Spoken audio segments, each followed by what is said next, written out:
Hello and welcome to part 2 of the WebTitan tutorial video series. In this video I'm going to go through configuring authentication. Authentication is what allows WebTitan to uniquely identify your users. To begin, you should be able to access your web interface on the IP address you configured on your WebTitan server. When you get to the login page, simply enter admin and hiadmin, that's HIADMIN, as the username and password. If you haven't already done so, you will need to load a license. Simply click on System Setup, Licensing. Click on Select License File to Import.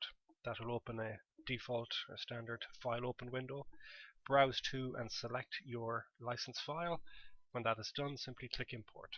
You'll be able to view the license details below once the license loads. We would also recommend that you upgrade your server to the latest version. If you click on Updates, click on the Start button beside Check for Updates Now. If there are any new updates available for your server, they will be downloaded and made available to install down here. You may need to refresh the page for them to appear. Once they do, simply click the Install button. The install procedure will begin. Once you're up to date, click on System Setup and Authentication. Click Enable, and this will give us a drop-down list of the available authentication types. The most simple form of authentication is IP-based authentication. You simply create users, assign IP addresses or an IP range to users. Any HTTP requests that originate from those IP addresses will be authenticated as the assigned user. Obviously, this authentication type is only recommended for use in an environment where you're using static IP addressing. The most commonly used and easiest to manage version of authentication will be NTLM. To configure this, enter your NT domain name, your primary domain controller name, your primary domain controller IP address. If you have a backup, enter its details, and a username and password that WebTitan will use to connect to your Active Directory server and authenticate users.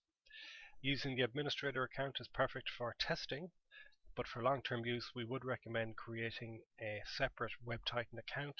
That way you won't have to come in and change the password if the administrator password changes. Next, you can select the number of NTLM authenticator processes that your system will use.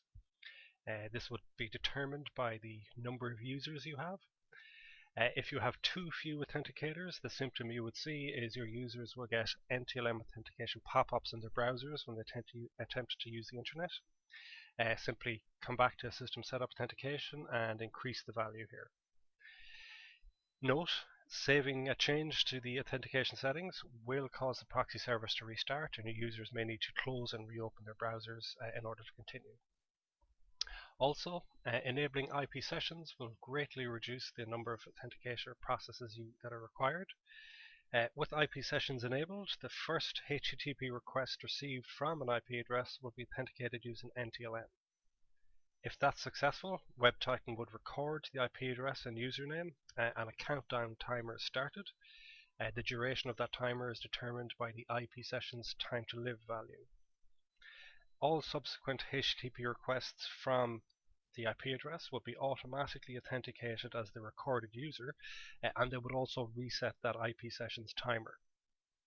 When the timer reaches 0 due to inactivity or no requests coming from the IP address, the IP session is closed, and then the next HTTP request to originate from the IP address would once again be authenticated using NTLM, and a new IP session is started. If you have any terminal servers on your network, or any machine where requests from multiple users would originate, you will need to add them to this list so that they're exempt from IP sessions. The alternative methods of authentication are NTLM with no IP-based authentication, LDAP, or IP and LDAP. Using LDAP-based authentication, the major difference will be that your users will be prompted to enter a username and password when they open their browser. The number of times that your users are required to log in can be reduced by using IP sessions. As long as there's an IP session open for that user's IP address, they will be automatically authenticated. So there'll be no need to enter the username and password again. So if you are using LDAP-based authentication, it can be quite useful to use a long IP session timer. This will reduce the number of times that they need to enter their username and password on a daily basis. The servers used for LDAP-based authentication are configured on the Users and Group Users tab.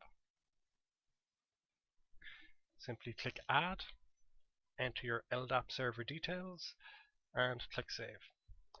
These servers are also used for importing the users and groups, so we'll go through this in more detail in part 3, where we go through the process of importing users and groups. Thanks for taking the time to view this video. Please continue on to part 3.